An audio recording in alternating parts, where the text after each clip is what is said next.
Hello guys and welcome. Tonight I invite you to join me on a quiet journey far back in time. Close your eyes and imagine the world of the medieval knight. We often picture a shining armored warrior on horseback, pennants fluttering and sword gleaming, riding out gallantly to victory. It's a romantic image from fairy tales, but reality was much harder, much colder, and far less glamorous. In this gentle story, we will explore why it truly sucked to be a medieval knight or warrior. There will be no loud battles or thrilling heroics here, just a calm, honest look at the hard life behind the armor. Before we begin, make yourself comfortable. Maybe you are snuggled under warm blankets or resting in a cozy armchair. Let the day's worries fade. If you enjoy drifting into history like this, you're welcome to gently tap the like button or subscribe to support these calm storytelling sessions. But for now, just relax and listen. Our journey tonight is long and slow, over 2 hours of quiet reflection, so you can fall asleep whenever you're ready. No need to pay close attention to every detail. Let the words wash over you like a soft lullaby of the past. Now, take a deep breath and let's travel back through the centuries. Imagine it is a cool grey dawn in early 1300. Mist clings to the fields around a stone castle. Inside the castle's halls, all is dim and quiet except for the soft crackling of a few embers in the hearth. In a small side room, on a simple straw-hill mattress, a young boy slowly wakes. He is perhaps 7 years old, with tousled hair and sleepy eyes. This boy is a page in the household of a great lord, sent away from his own home at such a tender age to begin the long, difficult road to knighthood. Can you see him rubbing his eyes awake in the pale light, his breath misting in the chilly air of the castle? There is no indulgence for him to lounge in bed. A stern older servant pushes open the wooden shutters, letting in the cold morning air, and tells the boy to get up and start his chores. Our young page shivers, quickly pulling on a rough woolen tunic and hose. His training has begun, and it will not be an easy life. From childhood, a future knight's life was one of discipline and hardship. The son of a noble family might have been taught basic manners and prayers by his mother or a priest until he was 7 or 8 years old, but once of age, he was sent away to another lord's castle to serve as a page. Imagine the homesickness of a little boy leaving his parents, perhaps traveling for days by horseback or cart to reach the castle of his father's lord or ally. He arrives in a strange great hall filled with unfamiliar faces, knights and ladies who expect him to be useful, humble, and obedient. As a page, the boy is essentially a servant in the castle. He learns by watching and doing the lowliest tasks. In the mornings, he helps kindle fires or sweep rushes on the floor. He runs to fetch bread and ale from the kitchens. At mealtimes, he stands by his lord's table with other pages ready to carry trenchers of meat or pour wine. The boy must remember all the rules of courtesy. Bow to the lords and ladies, address them properly, don't speak unless spoken to. If he makes a mistake, drops a cup, or stumbles, he might get a sharp word or a slap from the master at arms. It's a far cry from the princely treatment we might imagine for a future knight. In truth, he begins at the bottom, learning humility and service before anything else. Through these daily tasks, the page also quietly observes how a castle is run. He learns the hierarchy of servants and officials, the way the lord deals with visitors and disputes, the responsibilities that come with noble life. He spends time with the castle's steward perhaps, learning about stores of grain and wine, or with the huntsmen and grooms in the stables, where he might muck out stalls or brush down horses. This is an education in management and leadership delivered in the most hands-on way, by doing chores. When the page isn't serving at table or cleaning, he's expected to train his young body. Picture him in a drafty courtyard on a chilly afternoon. A knight or squire assigned as an instructor gives the boy a wooden practice sword and shield, far too heavy for his small frame. The page's arms tremble as he tries to hold up the shield against a flurry of mock blows. He's taught to ride as well, first on a calm pony, then on bigger horses.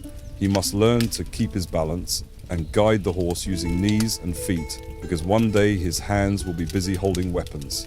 If he falls off, and he will many times, he's expected to dust himself off and climb back on without tears. Day by day, the young page's body is toughening, and so is his spirit. This little boy has entered a harsh school of knighthood that will last over a decade. It's not a nurturing childhood. He rises at dawn, trains or works till dusk, and falls into bed bone-tired as the castle's bells toll compline. Often he is sore and bruised. Perhaps another boy teased or tussled with him, and he got a black eye. Perhaps he cut his hand, whittling arrows for practice, and now it's swollen and painful. In the dim light of an evening candle, he might quietly weep missing home, but he learns to cry silently into his straw pillow, because a knight in training must not whine. Think of the mental strain on such a young child to always be trying to impress stern elders, to swallow his fear and pain. Yet in that era, this was expected. For noble sons, becoming a knight was often the only respectable path, and it required starting young. Those who could not endure the physical hardship and discipline simply wouldn't make it to knighthood. By the time the boy reaches his early teens, around 14 years old, he might be promoted to the next stage, becoming a squire. If his lord or the knights of the household have been pleased with his progress, they ceremonially declare him a squire, maybe in a simple blessing or with the gift of a dagger to mark his new status. The word squire comes from the French écuyer, meaning shield bearer, and that describes his role well. Now the young man is assigned to serve a specific knight as his personal assistant and apprentice. Imagine our boy at 14, proud to be given a knight to attend. Perhaps the knight is a seasoned warrior of the household with greying hair and many battle scars. The squire will shadow this knight everywhere, learning by observation and helping him in every conceivable way. At dawn, when the night is rising, the squire brings him his clothes and armor fittings with numbed fingers in the cold. The squire lays out the padded gambeson and helps buckle on pieces of mail or plate, fastening straps carefully. He might carry the knight's sword and shield down to the courtyard, leading his warhorse by the bridle behind him. Throughout the day, the squire is at the knight's beck and call. In peacetime, he exercises and practices arms alongside the knight. If the knight goes hunting, the squire carries the spears or holds the quarry after a kill. If the knight travels to attend a court or tournament, the squire packs the baggage and tends to all logistics, making sure horses are fed and shod, gear is secured and provisions stocked. A squire's duties are endless and often menial, grooming the knight's horses, polishing his armor till it gleams, a tedious arm-aching chore, cleaning his sword and lance, and even making his bed or serving him dinner in the hall. One medieval account advises that a good squire should even carve his knight's meat at dinner. So picture our young squire standing behind his knight's seat at a feast, politely slicing a roast and laying it on his master's trencher, but taking only some coarse bread and stew for himself later in the kitchen. A knight's honor must be reflected in the quality of his retinue, so the squire is expected to display impeccable manners and loyalty, never complaining of fatigue. It's a life of service and learning by example. The physical training intensifies in these squire years. Now, a teenager with growing strength, the squire hones his skills with real weapons. Under his knight's watchful eye, he practices sword strokes for hours, striking at a wooden post called a pell until sweat soaks through his tunic. He learns to couch a lance properly, targeting rings or the spinning quintain, an ingenious training device with a rotating arm that holds a shield on one end and a sandbag on the other. If the squire's aim is off and he doesn't strike the shield squarely while riding past, the sandbag will swing around and smack him in the back of the head, much to the laughter of onlookers.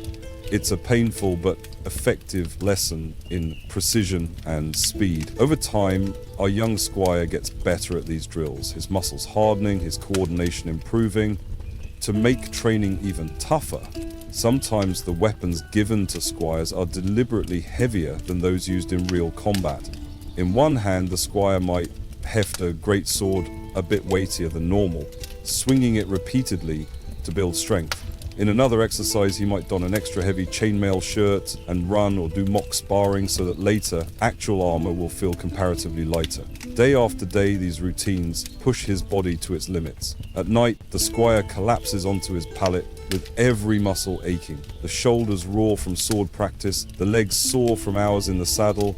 Maybe he's only 17, but he might feel like an old man at times, joints cracking and bruises covering his arms. And injuries do happen. A mistimed blow during sword practice can break a finger. A fall from a horse can sprain an ankle or crack ribs. There were no modern gyms or safety gear. A young trainee could easily accumulate chronic injuries before he even saw a real battle. If a bone was broken or a wound infected, it might not heal correctly, leaving lifelong pain. The squire simply had to endure it. Complaining too much might make him seem weak or unworthy. In the medieval mindset, toughness was prized. The ideal was to grin and bear it, or rather, quietly bear it, without even a grin. A future knight was expected to withstand pain and hardship as unremarkable parts of life. As he trains, the squire also gains knowledge beyond fighting. His knight, or the castle's priest, might teach him a bit of reading and writing, enough to read orders or write a simple letter, perhaps. Dumb squires learned to read Latin prayers or French poetry, though many did not become fully literate.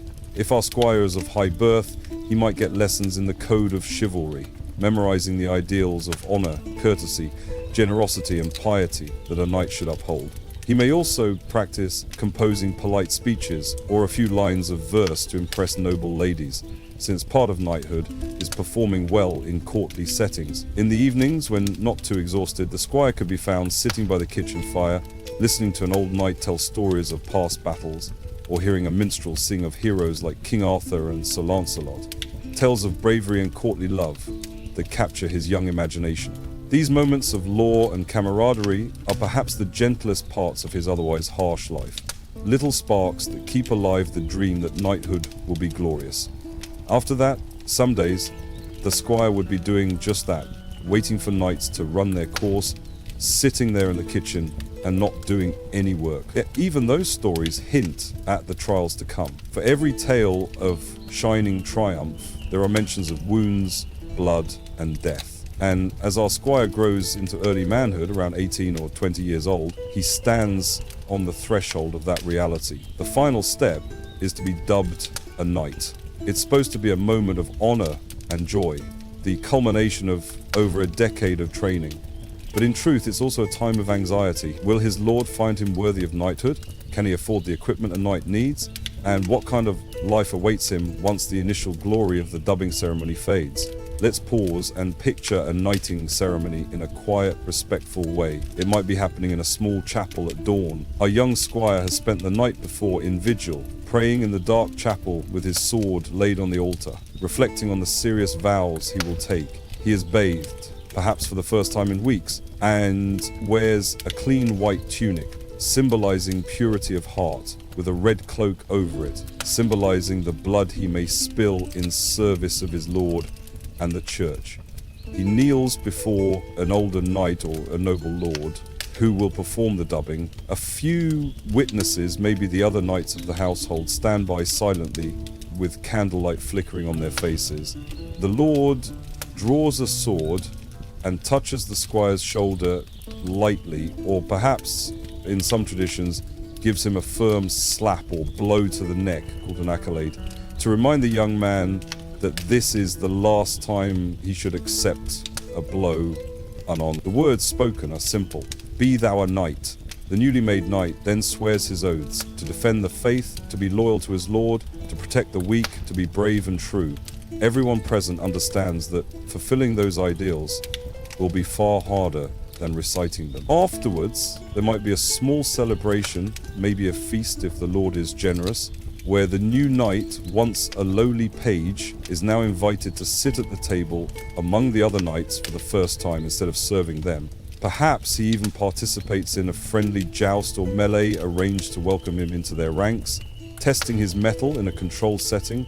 It's a proud day for him. We can see him smiling modestly as older knights clap him on the back in congratulations. He has finally won his spurs, an expression coming from the golden spurs buckled onto his heels as a symbol of knighthood. There may also be gifts. Traditionally, he would receive a knight's sword and shield, possibly emblazoned with a coat of arms if his family has one, and a fine horse if he's very lucky. Sometimes the lord or the knight's own father would provide a war horse for the occasion, since a knight without a horse is hardly a knight at all. For this brief moment, our young knight feels a warm glow of achievement. He remembers being that little page scrubbing pots in the kitchen and marvels at how far he's come. However, the glow may fade quickly as the practical concerns set in. Knights are expected to maintain a certain image and equipment, and these are enormously costly.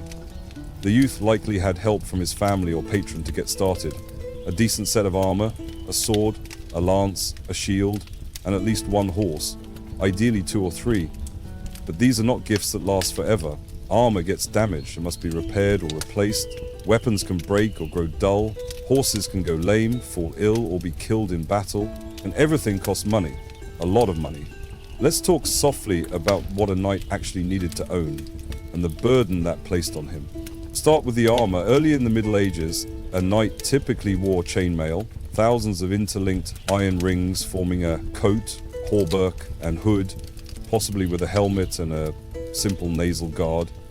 By the later Middle Ages, knights had elaborate suits of plate armor, custom-fitted steel plates covering the body.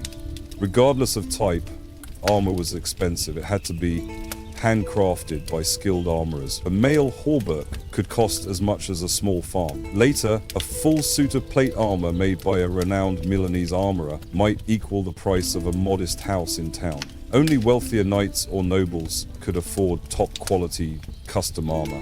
Lesser knights might have to settle for cheaper, lower-quality pieces. Perhaps a mix of mail and a few plate pieces, or even second-hand armor passed down or scavenged from battlefields. Our young knight likely has a mail shirt given by his father or lord, maybe some hardened leather pieces or simple plate gauntlets for his hands. It's not the latest fashion, but it will do. Still, he knows this gear must be maintained. Iron rusts quickly, especially in damp castle halls or on campaign in the rain, so every so often he and his squire, if he can afford to keep a squire now, have to oil the mail or scour off rust by shaking it in a barrel of sand and vinegar. The leather straps that hold armor together are always snapping and needing repair.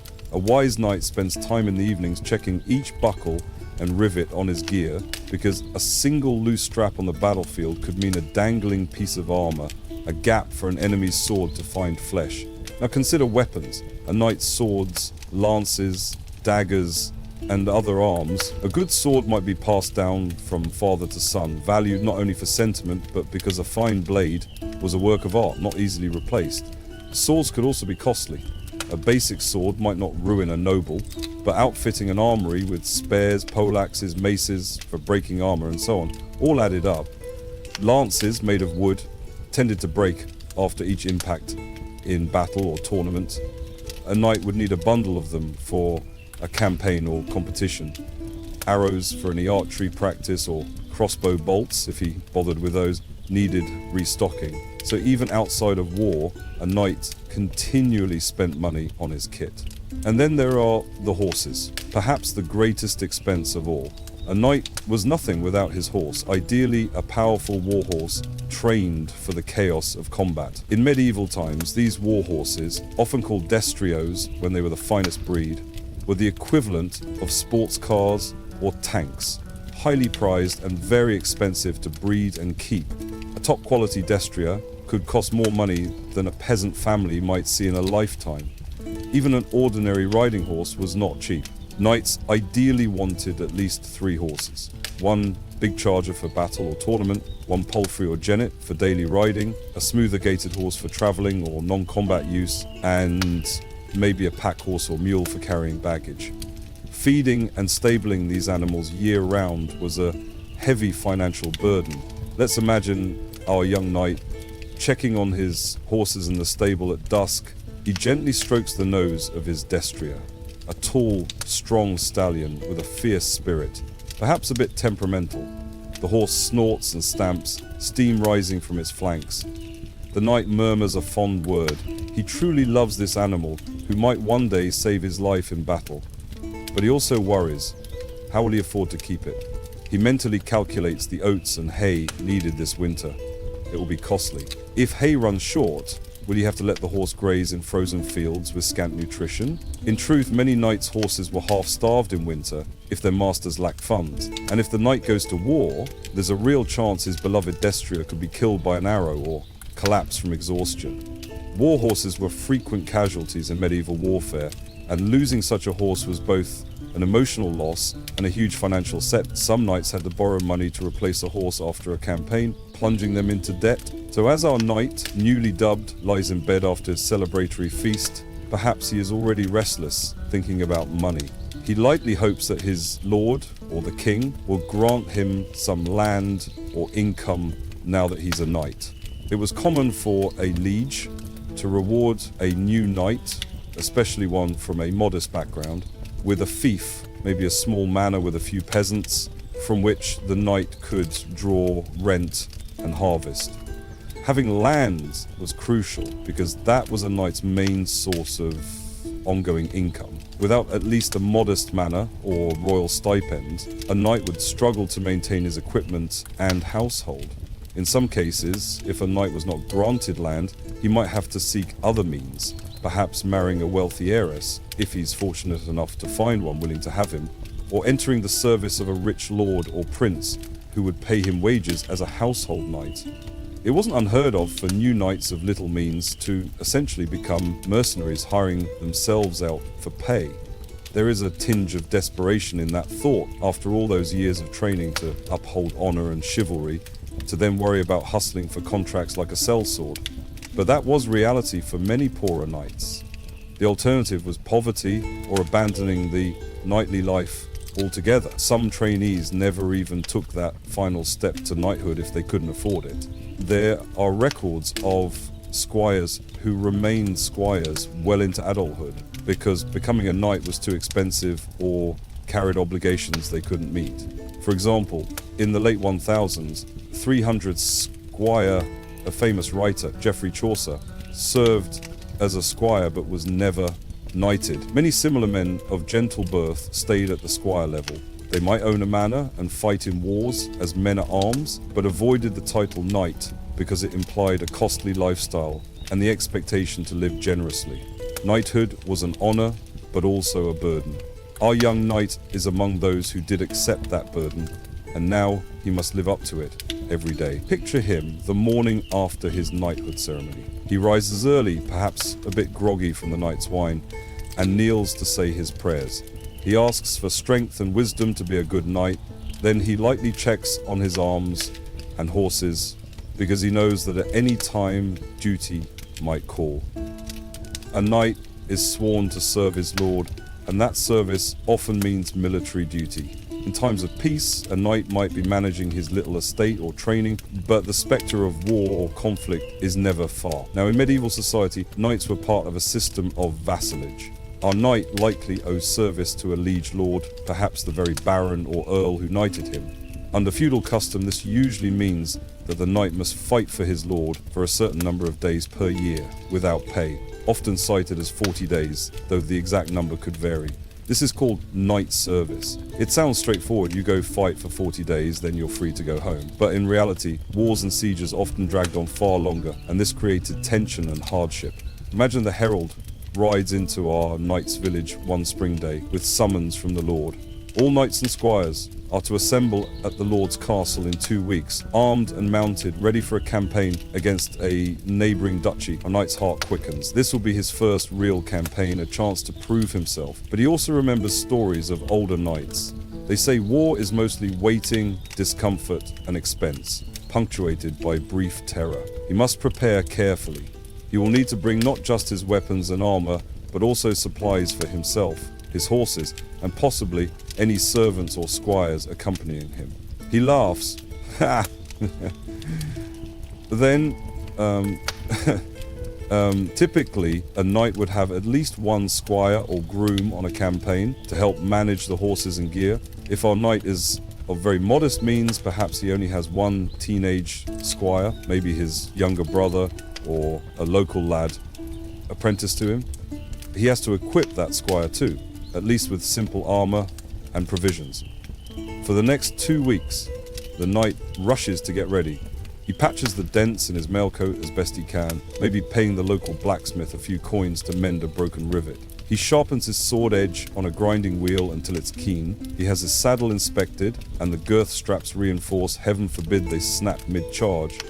He buys sacks of oats for the horses, salted fish and hard biscuits for himself and his servant, and a few candles, flints for fire starting, maybe a wool blanket against cold nights.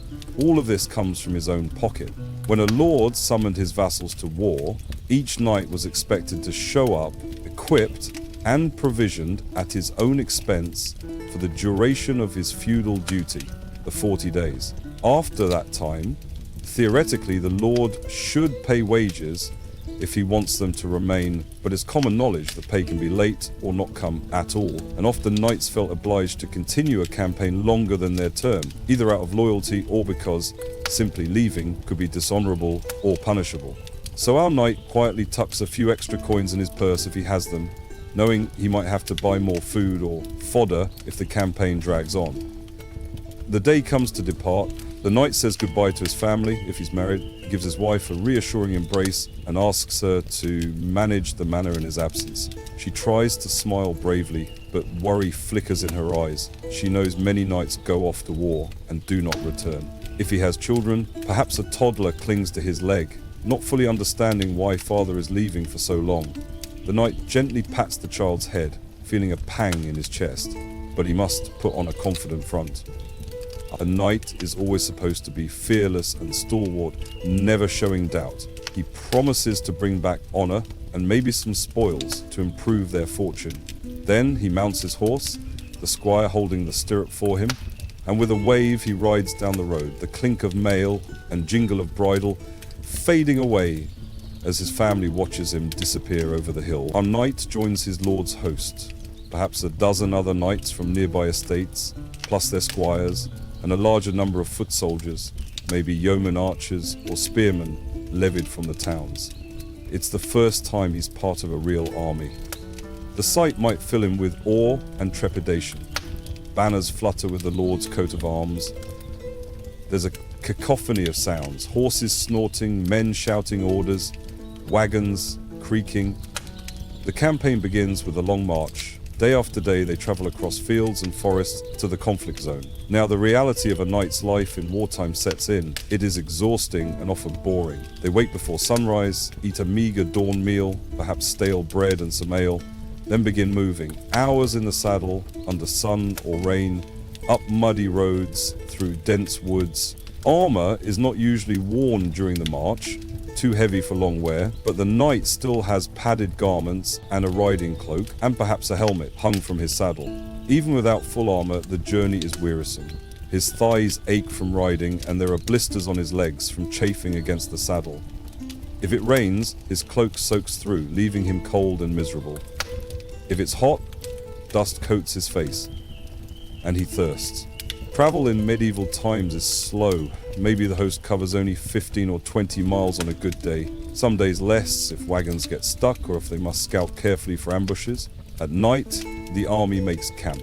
Knights don't usually have tents unless they are high nobles, so our knight might sleep under the stars or rig a simple shelter of blankets propped on spears.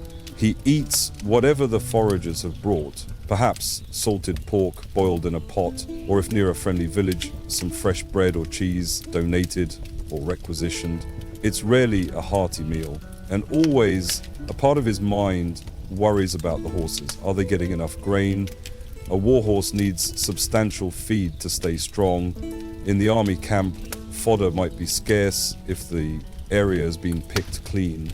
The knight might give up some of his own rations to trade for extra horse oats or send his squire to cut grass at first light. Then there's disease, the ever-present enemy within a medieval army. In the close quarters of camp, with sanitation nearly non-existent, the stream pits are dug, but often foul water seeps or people are careless, sickness spreads quickly. A common ailment is dysentery, known as the flux, caused by bad water or spoilt food. After a week on campaign, our knight notices some of the men-at-arms turning pale and weak, ducking into the bushes with stomach cramps. Some of the men-at-arms turning pale and weak, ducking into the bushes with stomach cramps. He prays he won't be next. But soon enough, one morning he awakens with a rolling pain in his gut and a feverish sweat. Despite this, knights are expected to carry on unless utterly incapacitated. Perhaps he quietly endures a day of riding with his belly cramping and visits the bushes in embarrassment when he can, hoping no one sees how ill he is. If he's lucky, it passes in a couple of days, leaving him thinner and exhausted but alive. Many soldiers are not so lucky. Medieval chronicles mention whole campaigns where more men died of disease than from any sword. Knights were not immune. Even King Louis VIII of France, as our knight might have heard, died of illness, likely dysentery, during a siege in early 1200. Rumours saying stress and poor sanitation did what enemy blades could not. If disease doesn't fell our knight, the boredom and uncertainty might wear on him. Often medieval military campaigns involved a lot of waiting around. Perhaps they reach the enemy's border and the foe avoids giving battle, so the lord decides to undertake a chevauchée, a grand raid, to burn the enemy's villages and draw them out. For our knight, this means reluctantly riding with his company from one hamlet to the next, setting torch to thatched roofs, watching smoky flames consume cottages and barns. This aspect of war troubles him, if he has any conscience. The code of chivalry spoke of protecting the weak, yet here he is, making peasants homeless. But he rationalizes it. It's his duty. The enemy's peasants are part of the war effort supplying the opposing army. Or perhaps he consoles himself that the villagers fled and only property is destroyed. Still, the smell of charred homes and the sight of old women sobbing over lost livelihoods may haunt him in quiet moments. At last, news comes. The enemy's army is approaching. A battle is likely. The knights stir with a mix of excitement and dread. This is what they have trained for all their lives, a chance for glory. Yet they all know how deadly battles can be, and no one, however brave, is without some fear. Our knight, perhaps, spends the night before battle sleeping fitfully on the ground, wrapped in his cloak. He imagines the clash to come, his heart thumping faster at the thought. In the darkness, he admits only to himself that he is afraid of failing, of dying without honor, or of the agony of a serious wound. He fingers the hilt of his sword for comfort, whispering a prayer to God and to St. George, patron of knights, to give him courage and protect him. Beside him, his squire is likely even more terrified. It might be the boy's first battle too. The knight whispers some reassurance to the lad. Stay close to me, do as I command, and all will be well. And then he's hoping he sounds confident. With the first pale light of dawn, the camp stirs. It's battle day. There is a quiet tension as everyone prepares. Our knight dons his armor with his squire's help, layer by layer. First the padded gambeson and leggings that cushion blows and prevent chafing. Then maybe a coat of mail over his torso and limbs. Plate armor, if he has some pieces like a breastplate or arm guards, is strapped on atop the mail. His squire's fingers tremble as he buckles on a gauntlet and adjusts the strap under the knight's chin that holds his helmet in place. The knight reassures him with a firm nod. Inside, the knight himself might feel an odd calm, or perhaps numbness. The rush of adrenaline has begun, steadying his hands as he straps his sword belt tight. He takes his shield, painted with his own device, maybe a simple emblem to identify him among the host. On a lance rests the colours or small banner of his lord, fluttering gently. They mount up, the horse feels the knight's tension and prances, foam at the bit. With armoured knights, archers, infantry all assembled, the army moves to the battle plain. Perhaps it's a wide field beyond a gentle rise. Mist clings in patches. As the sun climbs, our knight sees across the way the enemy forces arraying, maybe the enemy knight's banners, unfamiliar coats of arms, forming up in their own squadrons, forming up in their own squadrons, forming up in their own squadrons. He swallows hard. The distance now might only be a few hundred paces. He can even make out the glint of their armor and the toss of their horses' heads. The reality hits him. Those are men like him, with hopes and fears, and in less than an hour, they will try to kill him, and he them. Before the fight, there is more waiting. Always waiting. Knights sit on restless horses as lords and captains decide on tactics or negotiate final positions. Arrows might start flying and spreading clatters if one side has itchy archers. A knight hears the whistle of a few stray arrows zip overhead. One thuds into the ground near his horse's hoof, causing the beast to sidestep nervously. The knight adjusts his grip on his reins and shield, trying to keep the horse steady. With his visor up, for now, to breathe more easily, He can smell the damp earth and the sweat of the horse. His mouth is dry despite the morning dew, and he realizes he's thirsty, but there's no time to drink now. Suddenly, horns sound, the signal to advance. The enemy seems to be making a move as well. Knights on both sides close their visors, shutting themselves into the dim confines of their helmets. The world becomes clanging metal and hot breath. Orders are shouted, mostly lost in the general din. Our knight just follows the wave of his comrades as they start trotting, then galloping towards the foe. He couches his lance under his arm, aiming the tip forward. In these fast seconds, perhaps the code of chivalry flickers through his mind. He recalls phrases about bravery and loyalty. But more overpowering is raw instinct, the thundering of hooves, the wind rushing, and the singular focus on the enemy knight directly ahead of him. A great crash. The line of knights meets the opposing line. It is nothing graceful, only chaos. Lances splinter with a sound like muffled thunder. Our knight drives his lance at the figure rushing toward him. He feels a shocking impact in his arm and shoulder as the lance strikes something hard, maybe glancing off a shield. The force almost wrenches him from the saddle. His lance shatters, and suddenly he's been hit too. Maybe the enemy's lance tip, or just the collision of horses slamming together. A blunt force against his side sends a burst of pain through his ribs. He manages to keep his seat by clamping his legs desperately and leaning forward. His horse staggers a couple of strides, then recovers. All around, knights are now in melee, a milling mass of men and horses, yelling, cursing. He throws aside the broken lance and draws his sword, the steel scraping from the scabbard ringing in his ears. Instantly, an enemy is at his side, swinging a mace upward. Our knight raises his shield just in time. The mace thuds into it with a crunch. The wood of the shield splinters, but holds. The force numbs his shield arm. He retaliates with a sword slash at the attacker's helm, not even sure if it's effective. The foe reels away, or perhaps is pulled by another motion in the scrum. The battle becomes a blur. Images of a friend's horse falling with a scream, another knight stumbling on foot trying to avoid hoofs, an arrow suddenly jutting from the eye slit of a helmet, some archer's lucky shot finding a weakness.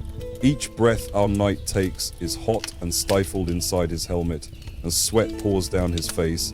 The weight of his armor now feels immense. Every swing of his sword takes effort as his arm grows leaden. A mounted knight's fight often does not last long in one stretch. It's over in minutes of furious action. A knight's horse sidesteps and then is struck by something, perhaps a pike or an enemy foot soldier thrusting upward. The poor animal screams and collapses under him. In a heartbeat, the knight is thrown to the ground. He lands hard, the impact rattling his teeth and driving the breath from his lungs. And for a moment, he is dazed, staring at the sky through his visor as chaos reigns above him. He scrambles to his feet, thankful that his armor protected him from breaking bones in the fall, but now he is on foot, in the middle of swirling combat. That is a dangerous place to be.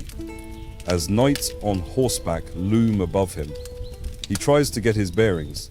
All around are the sounds of clashing steel and the dreadful cries of injured men and horses. The mud, for inevitably the field has churned to mud under trampling hooves, clings to his sabaton, making each step heavy. Another dismounted knight, or perhaps a man-at-arms, rushes at him with an axe. He raises his sword. They trade a couple of blows. The axe strikes his shoulder plate, and though it doesn't cut through, he feels a sharp pain, likely a bruise forming beneath the metal. He retaliates with a thrust and feels his blade sink into something soft. The man gurgles and falls back. Our knight has wounded him badly, perhaps fatally. In the heat of battle, there's no time to consider the gravity of taking a life. Training takes over. The knight pushes onward. Survival and duty are all that occupy his mind now. At some point, horns start blowing again, signals that might mean retreat or rally. It's hard to tell in the confusion. Dust, smoke from some fires, and the press of bodies make it nearly impossible to see across the field. Our knight notices that the foe in his immediate vicinity are falling back a bit. Perhaps their line is breaking. Many riderless horses are galloping off in panic. Wounded men litter the ground, crying for help or silence. The battle is tilting in favor of one side. Let's imagine, for our knight's sake, that his side is winning. He finds a moment to breathe and flips up his visor for air. His face is beet red, sweat stinging his eyes. He's gasping, lungs burning. He can barely lift his arm that holds the sword now, it's so tired. But the adrenaline and the momentum of victory keep him going. He scans for his comrades. There, he spots his lord's banner, still aloft, moving forward. The enemy is fleeing or surrendering en masse. Knights begin taking prisoners instead of slaying. "Ransom! Ransom!" some shout, indicating they yield and offer to pay for their lives. The carnage gradually ends as the melee turns into a roundup of the defeated. Our knight leans on his sword for a moment and looks around. What a scene. The ground is littered with broken lances, arrows and bodies. Muddy patches are stained with blood. He hears groans of injured horses and the pitiable cries of men calling for their mothers or for a priest. A knight's battle was shockingly brutal and quick. In perhaps an hour or less, it has gone from two proud armies to this hellish landscape of death. He feels a mix of emotions, triumph that he is alive and his side is victorious, but also sorrow and nausea at the sight and smell of so much suffering. The chivalric songs never described it quite like this. They mention valor and honor, but rarely the desperate wheezing of a gut-shot soldier on the ground, or the way bowels loosen in death, leaving a stench. These are things one only learns by witnessing them. But he cannot linger in reflection. Duty still called. First he must find his squire or companions, if they survived. He calls out and at last sees his faithful squire leading a riderless horse toward him. Bless the boy. He caught one of the spare horses when our knight's charger fell. The lad looks pale and has tears in his eyes. Maybe he saw another squire his age killed by a stray arrow, but he's alive. The knight quickly embraces him in relief, then swings up into the saddle of this fresh horse with the squire's aid. His joints scream in pain as he moves. Only now, coming off the battle high, he notices the stabbing ache in his ribs, likely bruised or cracked from earlier, the throbbing in his left forearm, the shallow cut on his thigh he hadn't even felt in the fray. Blood is oozing from that cut, but it's not too deep. He tears a strip from a fallen standard's cloth and ties it around his leg as a bandage. No medic is coming for him.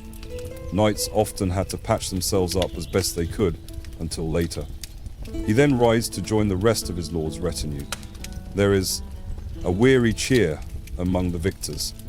Some knights are exultant, shouting praise to God for the win. Others quietly dismount and kneel, giving thanks in prayer for surviving. A few knights are missing, either dead or badly wounded, carried off the field. One of our knight's friends, a man he trained with as a squire, is slumped against a broken cartwheel, an arrow in his abdomen. The friend grips our knight's hand with a weak smile, trying to be brave, though his lips are ashen. The wound looks mortal. They both understand this may be a farewell. Our knight promises to convey a message to the friend's wife back home and squeezes his shoulder comfortingly. These are the moments that truly test a knight's spirit. In the face of death, all the glory and pride peel away, and what remains is simple humanity, compassion, regret, brotherhood.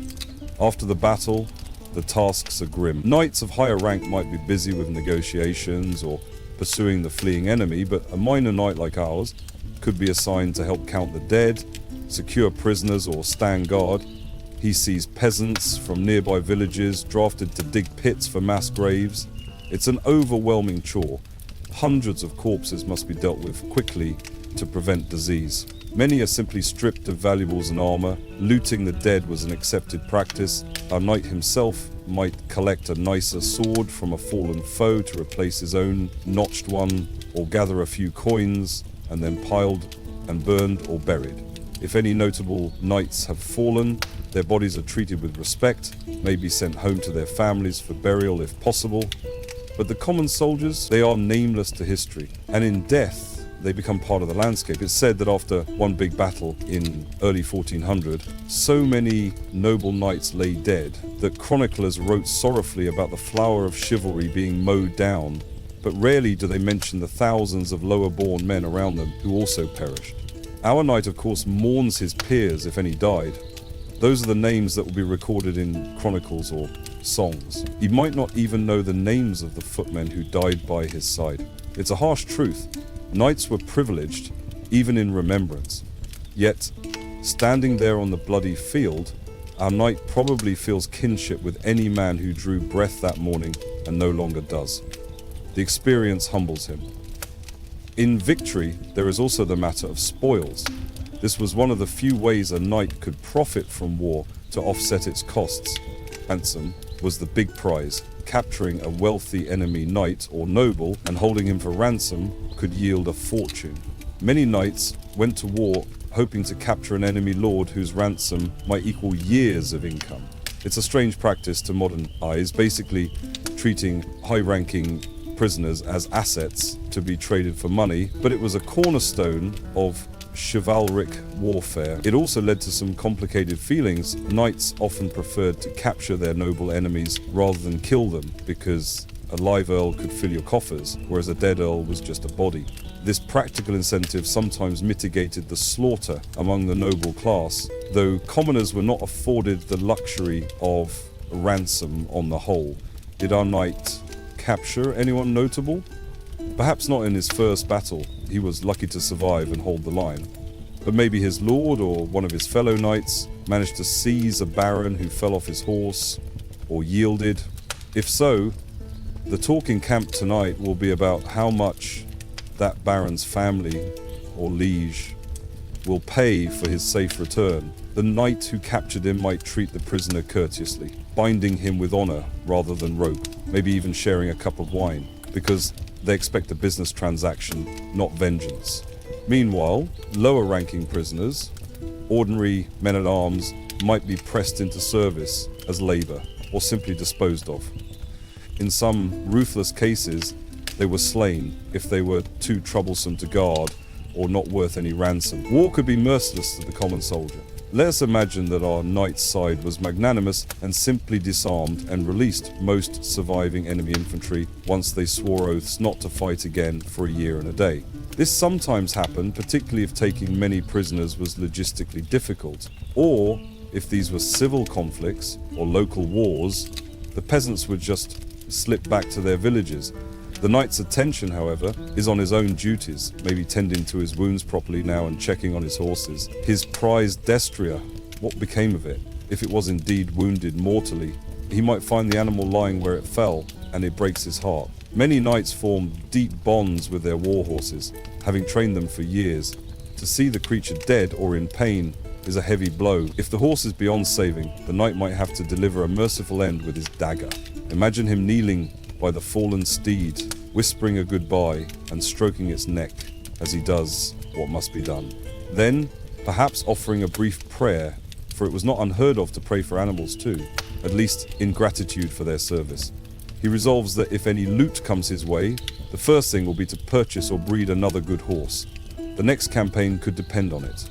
As evening falls after the battle, the knight is utterly spent. His body feels like it's been trampled, ironically because parts of it have.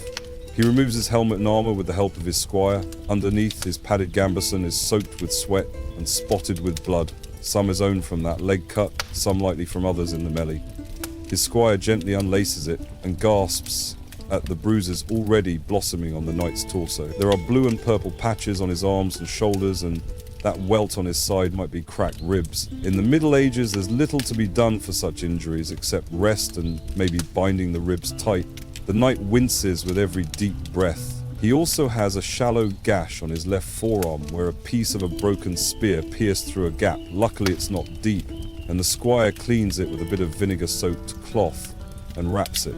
The squire cleans it with a bit of vinegar-soaked cloth and wraps it. Infection is a constant worry. The knight murmurs a prayer that God spare him from fever. Many a warrior survived the clash, only to die days later when a small wound festered. Without antibiotics, even an unlucky cut could be a death sentence if it went bad. For now, though, he settles by a campfire, exhausted. Someone passes around bread and wine. The simple act of eating a chunk of bread while still shaking from adrenaline feels surreal. All the knights swap stories of the day, who fought well, any notable feats or close calls. Our knight learns that a famous knight on the enemy's side was killed, run through by multiple spears when his horse got stuck in mud. That gives him pause. The legendary warrior, known for his prowess, undone by mud and numbers, it drives home the point that skill and bravery can falter under the brute force of circumstance. There's a saying he recalls, the fortunes of war are fickle. He now truly understands it. Back home, people might hear only the glorious version. Our knights routed the enemy, so-and-so distinguished himself. Victory for our side. But within the camp, the knights quietly reckon with the cost.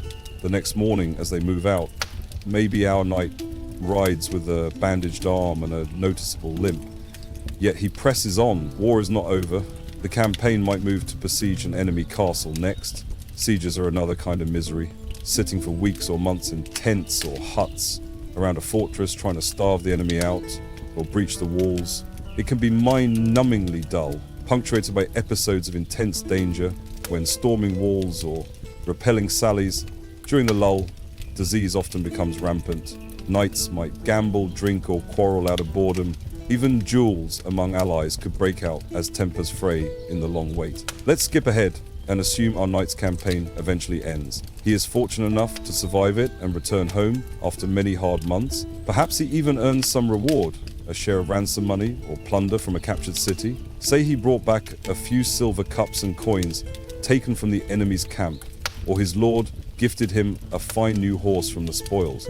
These will help patch his finances, which, after the campaign, are probably strained.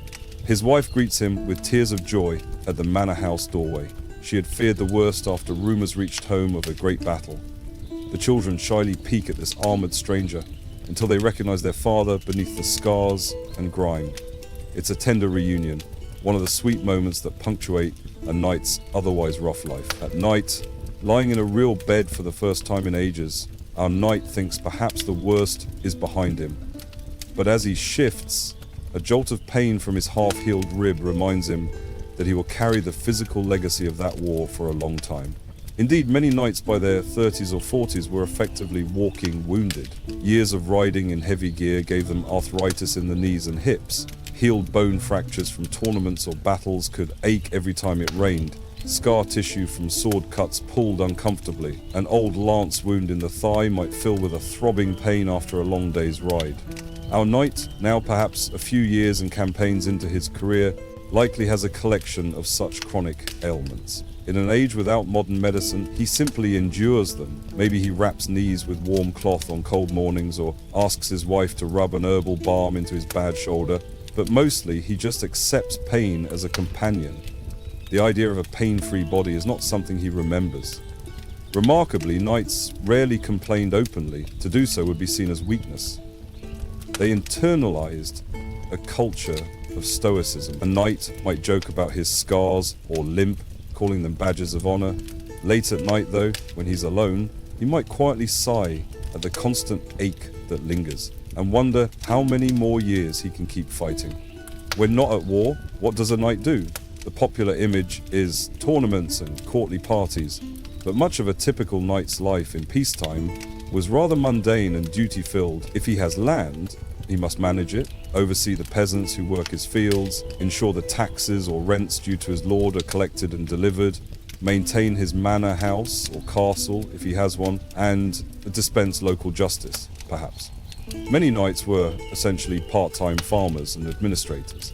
They had to worry about the wheat harvest and whether the miller was stealing too much flour, or judge a dispute between neighbors over a cow. These were not glorious tasks, but they came with the territory of being minor nobility. However, not all knights had significant lands. Some, like those who were landless younger sons, might serve in a lord's castle as household knights. They'd be given lodging and food, maybe a small salary, in exchange for being ready to fight when needed and possibly performing guard duties or escorting the lord when he traveled. This could be tedious. Knights spent pacing castle walls on sentry duty or accompanying the lord on a long, dull journey to a wedding in another county. They were essentially armed retainers, a mix of warrior and security guard.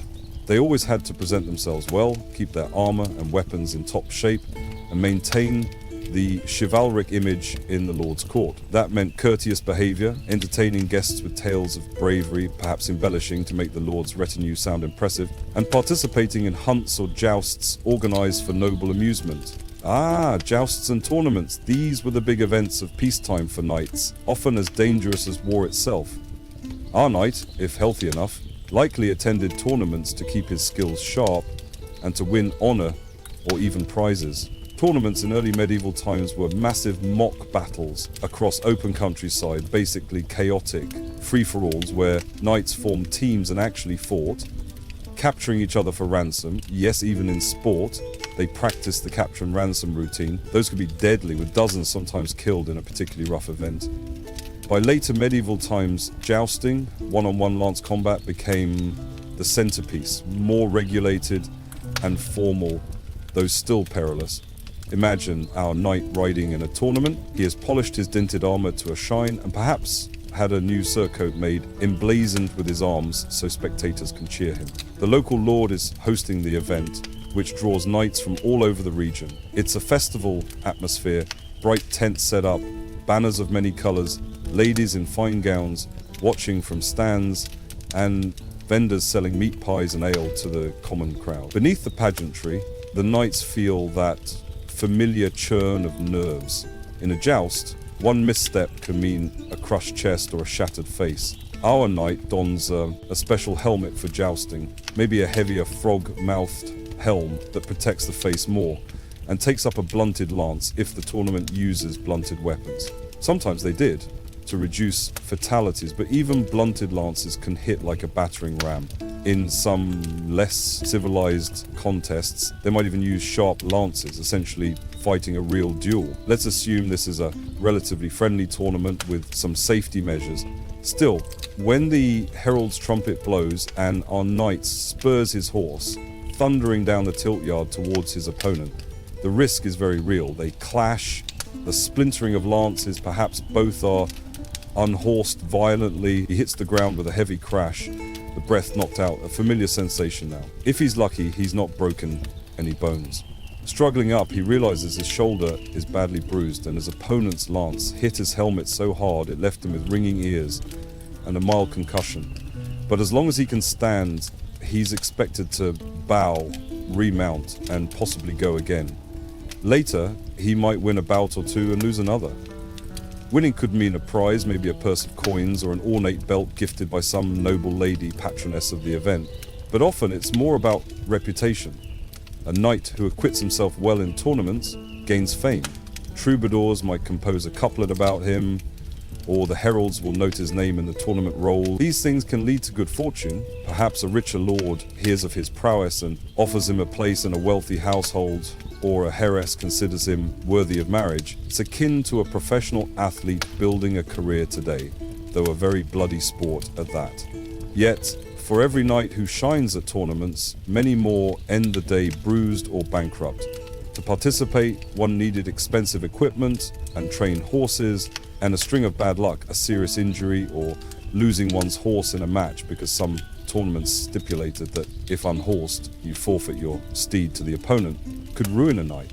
Imagine a knight who comes to the tourney hoping to win ransoms, but instead gets unhorsed by a more experienced foe. He might lose his horse and armor as prizes to the winner. Now he's worse off than before. A knight stripped of the very tools of knighthood. Some knights fell into debt this way, having to borrow to replace gear, essentially gambling on their skill to pay it back in the next tournament or campaign. The political dangers were there too. Tournaments sometimes had factions and rivalries. If you accidentally injured a favored knight of, say, the Duke of somewhere, you might earn that lord's enmity.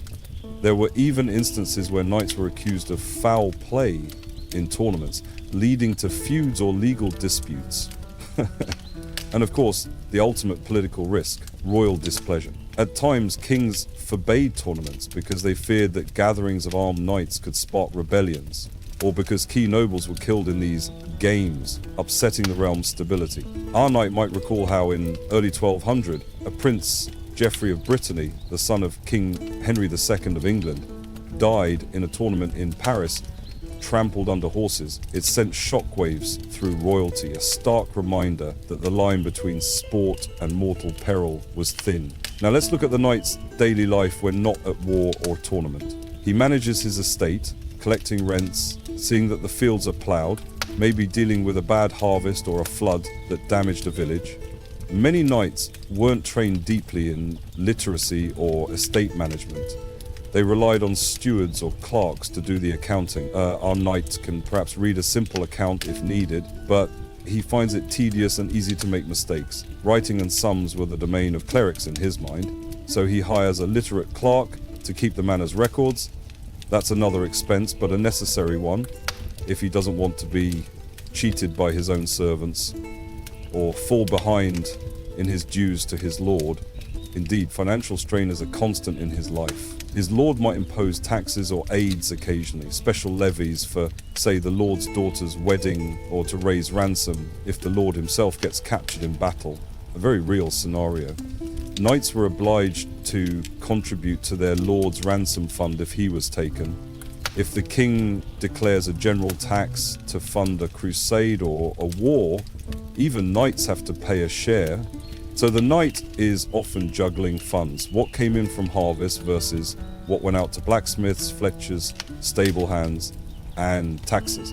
A few poor yield years and he might face debt.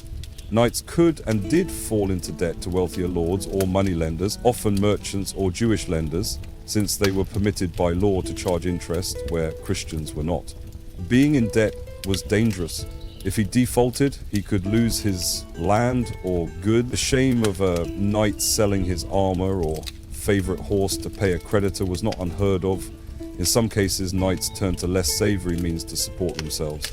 During times of truce or after wars, bands of unemployed knights and soldiers who knew little else but fighting sometimes became mercenaries for foreign wars, or worse, bandits preying on the local populace. History notes the free companies in late 1400, roving groups of mercenary knights and men-at-arms who pillaged the countryside of France when peace temporarily halted the 100 Years' War. They demanded ransom from towns, essentially extorting money under threat. Our knight, being honourable, would abhor this, but he understands how a knight could be driven to such a life. A few wrong turns, no income, and loyalty to a cause that ended, leaving him with swords to sell and nothing to lose.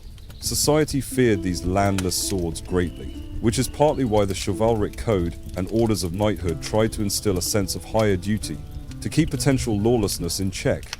Religion, too, played a big part in a knight's life, especially when considering the moral weight of their actions. Knights were expected to be devout Christians, or at least publicly observant. Our knight attends Mass regularly, kneeling in the chapel with his sword laid aside as the priest elevates the host. He prays for victory before battle and gives thanks after, if victorious. But deeper, he worries about the state of his soul. Killing is a sin, yet his very profession is killing in war. The church wrestled with this paradox. They tried to say that if a knight fights for a just cause, it's not murder, but rather fulfilling God's will. The idea of holy war emerged strongly during the Crusades. Knights were even told that fighting infidels could earn forgiveness of sins and indulgence. Our knight may have heard of knights going on crusade to the Holy Land or Spain. Maybe he even aspires to go one day, if he can afford the journey, as an act of piety and adventure. Many knights did undertake pilgrimages to famous shrines or to Jerusalem, not only out of devotion, but also to atone for the blood they shed. Perhaps after that first battle, our knight had quietly sought confession with a priest, troubled by having killed a man. The priest would have given him penance, prayers, or alms to give, reassuring him that as long as he fought honourably and not out of malice, and that it was in service of a rightful cause, God understands. Still, it may weigh on him. Each time he sharpens his sword, he sees the faint stains where blood once coated it, and he murmurs a prayer for those whose lives he has taken, hoping they rest in peace and that he'll be forgiven his part. The knightly code encourages mercy, for example, not to slaughter an enemy who yields, and he tries to live by that. But war's frenzy can make mercy hard to practice. In a siege, for instance, knights often had to partake in or at least witness cruel acts. When a city was stormed, it was customary that the victors would pillage for a period, sometimes a day or two of unchecked looting. Knights might try to save some civilians or prevent atrocities, but often they themselves grabbed riches from homes and left the townsfolk to suffer. The knight's conscience might prick him afterwards. Perhaps he donated some of his ill-gotten loot to the church as penance, funding a mass or repairing the village church roof as a way to balance his moral ledger. The church also imposed periodic truces, the truce of God, forbidding fighting on certain holy days or in sacred places. A good knight was supposed to refrain from violence on Sundays, for example, or during Lent. In practice, these rules were not always observed, but they added to the moral landscape a knight navigated. Imagine our knight in a siege that drags into Holy Week. He feels uneasy launching an attack on Good Friday, but orders are orders, and he goes through with it. Later, he fasts and prays extra fervently, trying to reconcile his duty as a warrior with his duty as a Christian. Knights also felt compelled to go on personal pilgrimages occasionally. Our knight, after several years of campaigns, perhaps vows to visit the shrine of St. James at Compostela in Spain, a popular pilgrimage. This would be both a spiritual journey and a break from the cycle of violence. Walking for weeks on the road, humble and without weapons, pilgrims often wore simple clothes and a badge of their pilgrimage gave knights a chance to reflect and humble themselves. Some found it healing, others found it tedious, but still did it out of fear for their souls. Let's turn to the code of chivalry and how it contrasts with what our knight experiences. The code, a loose set of ideals. They hold that a knight should be loyal, brave, courteous, honorable, and gentle, particularly towards ladies and those weaker. Knights are to defend the helpless, keep their word, and behave with nobility. Our knight sincerely believes in these principles. They were drilled into him since that childhood pagehood when he learned to serve graciously. He wants to see himself as a protector of the innocent and a man of honor. And indeed, sometimes he gets to act that way. Perhaps he settles a dispute in his village fairly, or intervenes when bandits threaten local peasants, driving them off and being thanked as a hero. Those moments reinforce the ideal, but oh, how often reality diverges. In wartime, knights often had to ravage the very people they were theoretically supposed to shield. In the chaos of a sacked town, how can one protect the weak? Perhaps our knight tried. Maybe during a pillage he physically stopped a couple of mercenaries from harming a woman or prevented the torching of a church. Yet he couldn't save everyone, and many innocents suffered. Each such incident chips away at the shiny veneer of chivalry. He realizes that for many common folk, knights are not beloved guardians. They are the ones from whom the people pray to be delivered. There's an old lament from those times. God save us from the fury of the Northmen, was said about Viking raids. But in the 1100s, French peasants might have similarly prayed to be saved from their own knights' cruel feuds. In fact, historical records tell us churchmen often preached at nights to be less violent towards non-combatants. The Peace of God movement tried to ban knights from robbing churches or harming peasants, threatening excommunication for those who did. Our knight perhaps attended a council where a bishop sternly reminded the assembled warriors that they are supposed to use their swords to uphold justice, not to terrorize the poor. He took that to heart, promising himself to behave accordingly. And personally, he does try. When riding through a village, he pays for what he takes, instead of just requisitioning it by force. If he sees a fellow knight abusing a commoner, he speaks against it. Sometimes that stance makes him unpopular among more ruthless comrades who might sneer that he's soft or too holy. But in quiet, some might respect him for it. Courtly love is another aspect of chivalry in the romantic imagination. We think of knights writing poems for ladies and performing brave deeds to win a fair maiden's favor. There was some of that, especially in the 1200s and 1300s, when troubadour poetry was all the rage. Knights at court might indeed engage in florid flirtation, declaring themselves the servant of a noble lady's beauty, wearing her token in a tournament, etc. Sometimes it was sincere, other times more of a social game. Our knight, if he's married, likely doesn't partake in that beyond polite compliment. If unmarried, he might secretly yearn for a lord's daughter who is far above his station, and so he channeled it into a song or a jousting dedication. But let's be real, daily life left little time for writing sonnets. Many knights were barely literate, so their love letters might be dictated to that clerk we mentioned, and marriages among nobility were usually arranged for alliance or property, not love. Our knight perhaps wed a lady chosen by his father or lord. They might grow fond of each other, or not. A knight could end up with a partner who resents the constant warmongering that drags him away, leaving her to handle everything. Or she might be proud of his exploits, yet feel the loneliness of being essentially a single parent most of the time. That dynamic was common. If he's a good husband, by medieval standards, he ensures his wife is provided for and respects her role, managing the home in his absence. When he is home, perhaps he plays with his children in a tender moment, or regales the household with tales of campaign, sanitized a bit to not frighten them. This domestic interlude might be the sweetest part of his life, sipping spiced wine by the hearth with his family on a winter night, safe and at peace, telling his wide-eyed children about the time he saw an elephant on crusade, if he traveled, or describing the glory of a tournament. Yet he might leave out the ugliness. Why burden their dreams?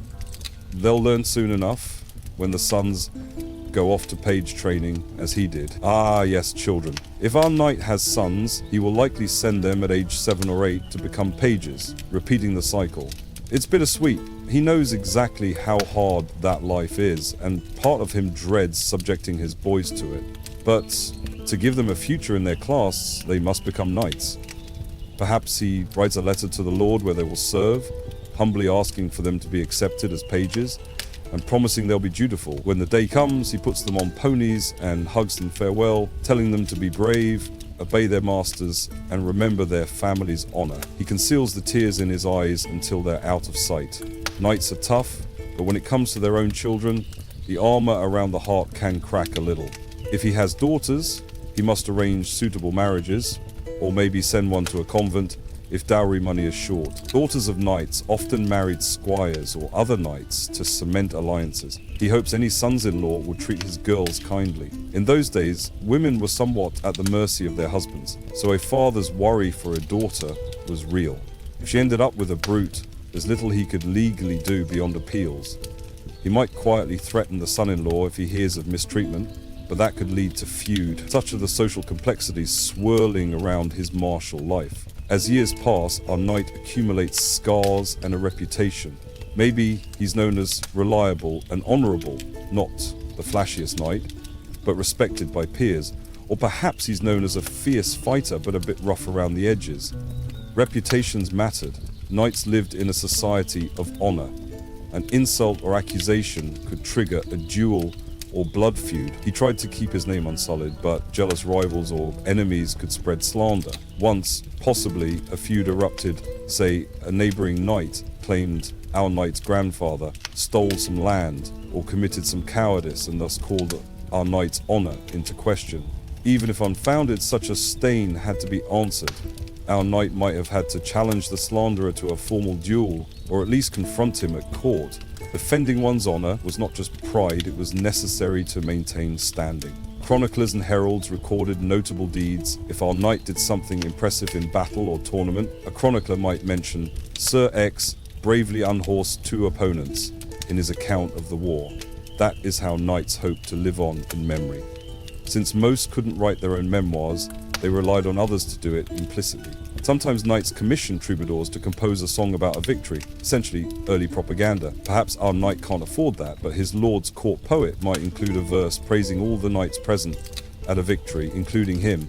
Hearing one's name woven into a chanson of heroic deeds during a feast would surely swell his heart. This is the immortality a knight sought, to be remembered as one of the valiant. Yet for every remembered name, countless others faded into obscurity. If our knight is fairly ordinary, after he dies, maybe his family and local community recall him for a generation, but history's pages don't. That thought sometimes troubles him. All the hardship and courage, and possibly no one will tell his tale. There's a particular sadness to knights who fell in minor skirmishes or far from home. their bodies perhaps lost, their deeds unchronicled. Knights didn't have dog tags or centralized records. Many just vanished from narrative, especially if they weren't highborn. Our knight might occasionally contemplate that as he prays in his chapel. He asks that if he dies, someone will at least write a line that he died as a good knight should, fighting for his lord and honor. The desire for glory and remembrance was ingrained in knightly culture, even as reality offered no guarantees of either. Time flows on. Suppose our knight is now in his late 40s, which in medieval times is already a respectable age for a warrior. He has outlived many comrades, his hair is greying, and he walks with a slight limp from that old jousting fall. By now, heavier gunpowder weapons are creeping onto battlefields. Crude hand cannons or early firearms and crossbows are more powerful than ever. He's seen changes. Once, a knight could charge almost impunity at infantry and expect to scatter them. But at a recent battle, he observed something disturbing. Common foot soldiers wielding long spears and handguns held firm and cut down charging knights.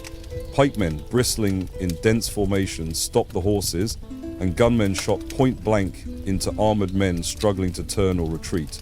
Knights fell like never before to those of humble birth. It's a new era dawning, though slowly. Some knights scoff at firearms as unmanly or unchivalrous. There's no honor in killing from afar with smoke and noise instead of face to face, they say. But our knight is thoughtful. He senses that the world is moving on. The armor grows thicker and heavier to try to resist bullets, but that only makes knights more cumbersome and prone to heat exhaustion. And meanwhile, mercenaries on foot and companies of ordinary soldiers drilled in new tactics are becoming the core of armies, while the knightly cavalry's dominance wanes. He perhaps feels a twinge of obsolescence, though the knightly class won't vanish overnight. It evolves. Knights become officers in these armies, leading units of those infantry or commanding artillery, bringing their expertise to leadership rather than just individual combat. How a knight might adapt to, maybe he's made castellan of a fortress, overseeing a garrison that includes gunners and engineers, which are new roles he had to learn. He sits in meetings discussing gunpowder supplies and mathematics of aiming cannon, far from the romantic mounted charges of his youth. It's not as glamorous, but it's the reality of warfare around early 1400 and beyond. A particular anecdote might illustrate the end of an era. In the twilight of his career, our knight hears about a battle where a duke's heavily armoured knights charged a formation of peasants armed with longbows. For instance, the Battle of Crécy in mid-1300 or Agincourt in early 1400. Those peasants mowed down the flower of knighthood from a distance. He is horrified and dismayed. How could common arrows defeat the noble knights? Some blame mud, rain, miscoordination, but the underlying truth is that sheer courage and armor were not invincible. Tactics, terrain, and technology could trump them. Knights begin to fight more on foot themselves or adapt to new strategies, but something fundamental has changed. The myth of knightly invulnerability is shattered. If our knight has a son who is now a young man following in his path, he likely advises him differently than he himself was taught. Perhaps he says, "My son, being a knight is not the assured road to glory it once was. Serve honorably, yes, but learn also the new arts of war. Respect the archers and engineers. Do not underestimate them. And remember that honor lies not only in bold attack, but in wisdom and mercy. It's the voice of experience tempering the exuberance of youth." In his later years, our knight might choose to retire from active campaigning. Some knights joined monastic orders or became lay brothers in military orders like the Knights of St. John, especially if widowed or tired of worldly life. They'd live out their days in relative peace, doing charity, maybe training younger knights in skills. Others simply managed their estates and withdrew from the jousting field, letting younger blood have at it. Maybe our knight, as his joints ache too much to ride long, spends more time by the hearth, telling his grandchildren stories. They gaze at grandfather's scarred face and cloudy eye, perhaps he lost vision in one eye from an old wound, and they see a hero who fought in great battles. He tries to be honest in his tales without frightening them. He emphasizes bravery of friends, the grace of God in delivering him, and the importance of being good and just. If one grandchild, a little boy, says, "Grandpa, I want to be a knight like you," He smiles, but also feels a pang of apprehension. He hopes by the time that child grows, the world might be a gentler place, but deep down he doubts it. War and warriors seem ever present, just with different weapons. One quiet evening, our knight, now an old man in a simple tunic, no armor, takes a slow walk to the local church. There are memorial stones on the walls for great lords, perhaps a couple of modest ones for knights. He stands there in the candlelight, looking at the carved effigy of a knight who died long before, lying with hands in prayer and a stone dog at his feet.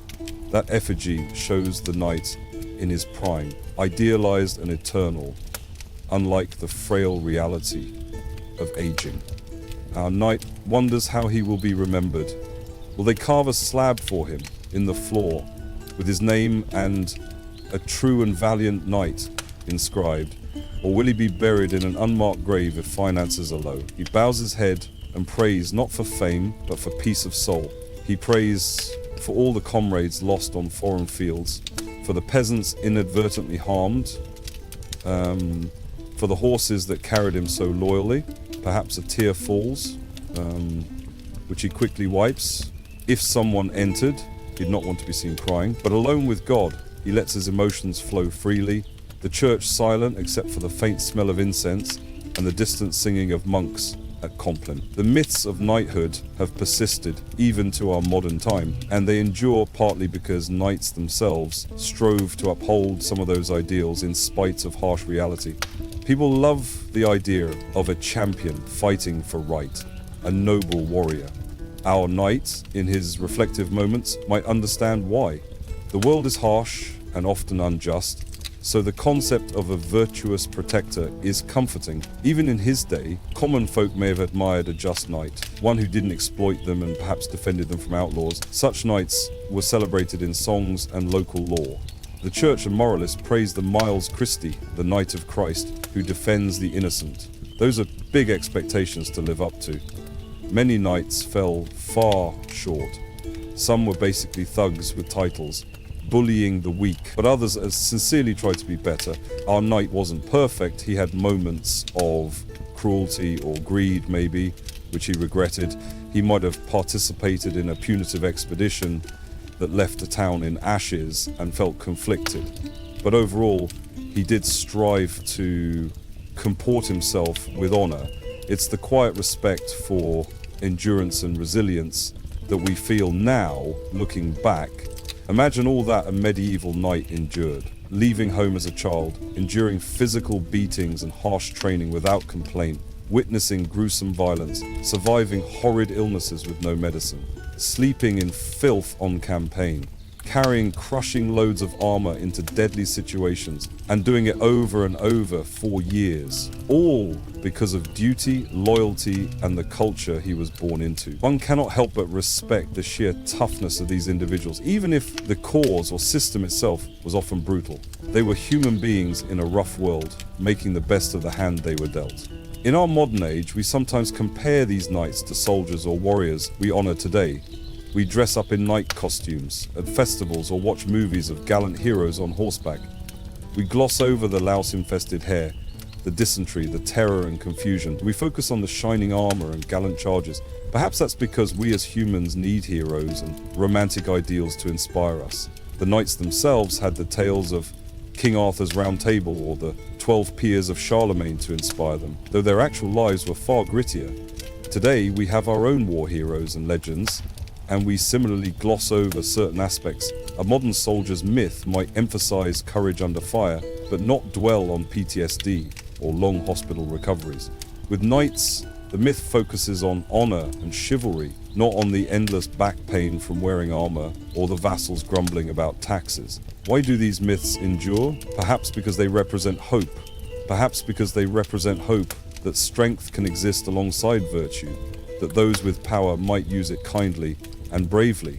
The image of a knight in shining armor riding to rescue the damsel or save the village from bandits is a comforting archetype, the protector. Even if many real knights were more interested in protecting their own wealth or their lord's claims, the ideal persisted and occasionally was embodied, and when it was, people remembered. Chronicles would note, he was a gentle knight, merciful to the poor and valiant against the oppressor. That is the knight we carry in legend. Our old knight, if he could speak to us now, might gently chuckle at how people centuries later imagine his life as all tournaments and dragon slaying. He would probably say, "It was not like that, my friends." Perhaps he'd remove his glove to show gnarled, arthritic fingers that can hardly straighten. He'd say, "These hands once swung a sword for hours. Now I cannot even grip a quill steadily." He might point to the weathered scars on his cheek and head. "These are my souvenirs. Each has a story of a day I thought would be my last." But I think he would not be bitter. If anything, there would be a quiet pride that he endured it all and lived to a ripe age, something many of his compatriots didn't.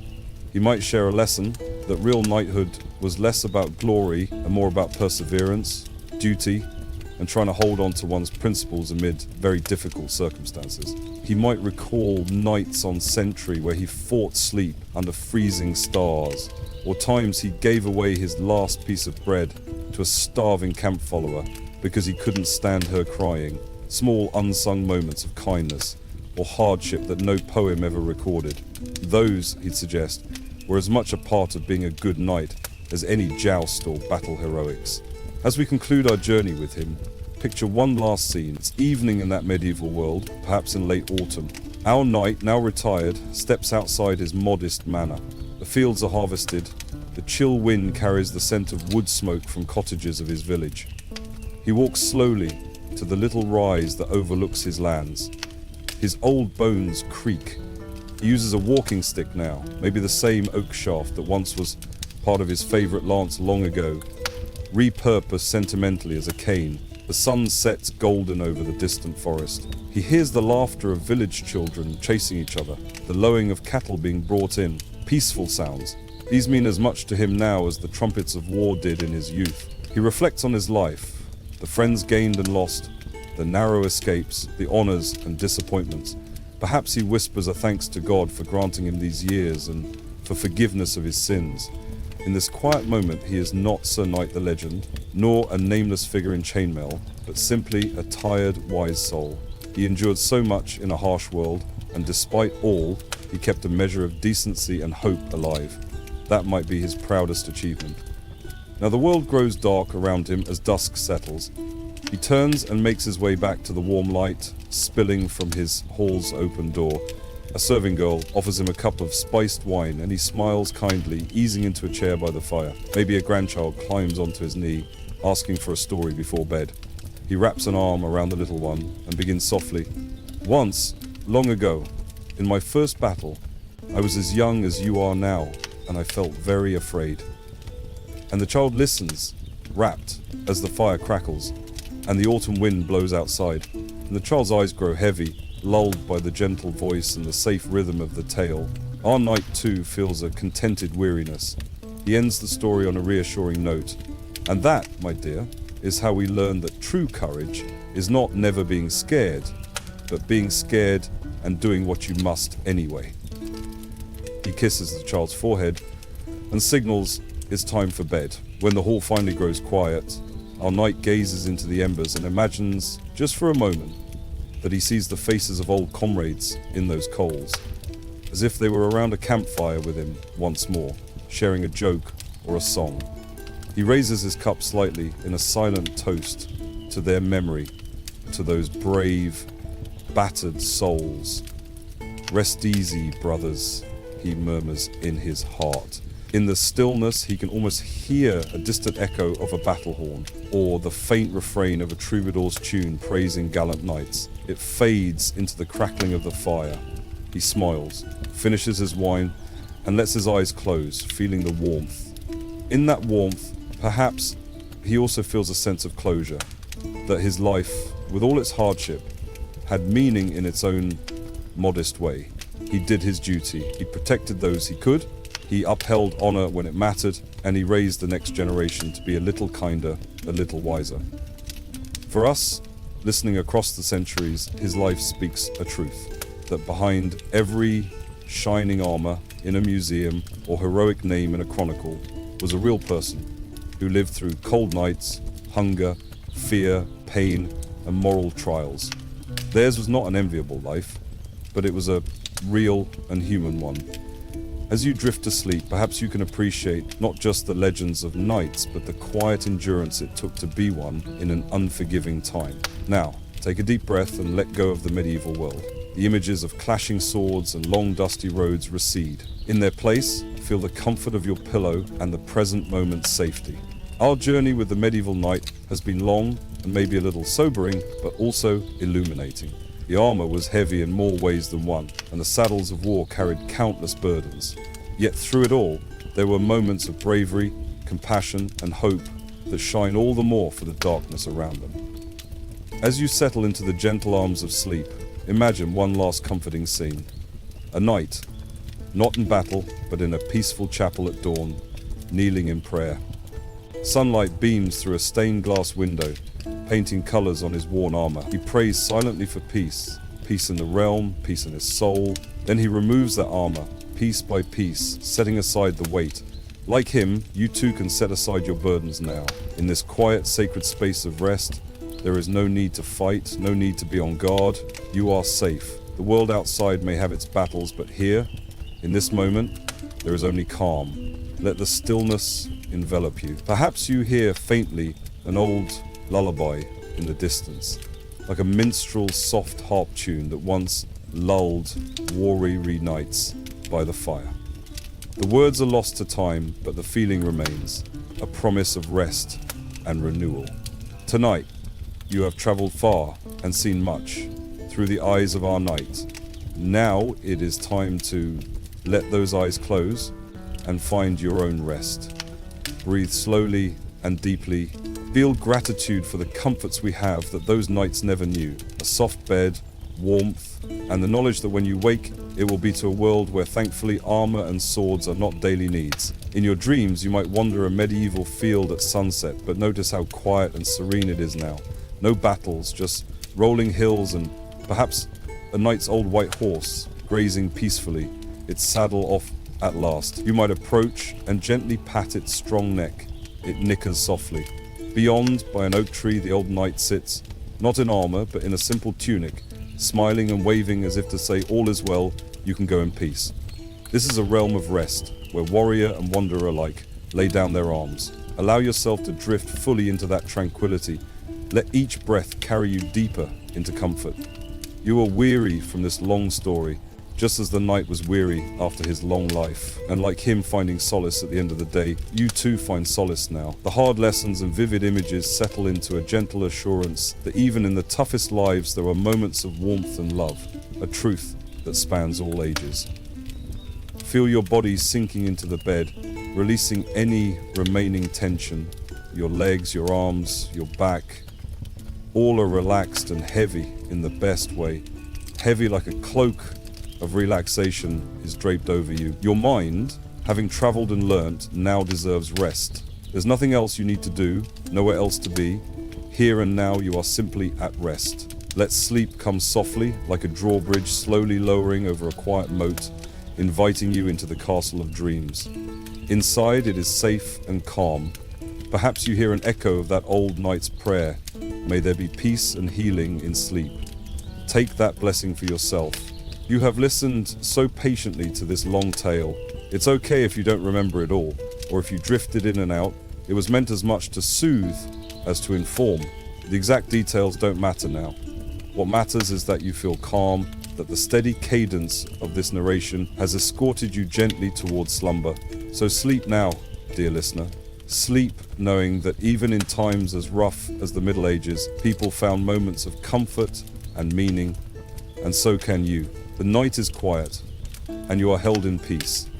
Good night and sweet dreams. May you wake refreshed, with a new appreciation for the past, and a heart full of gratitude for the present. And until our next quiet journey together, rest well.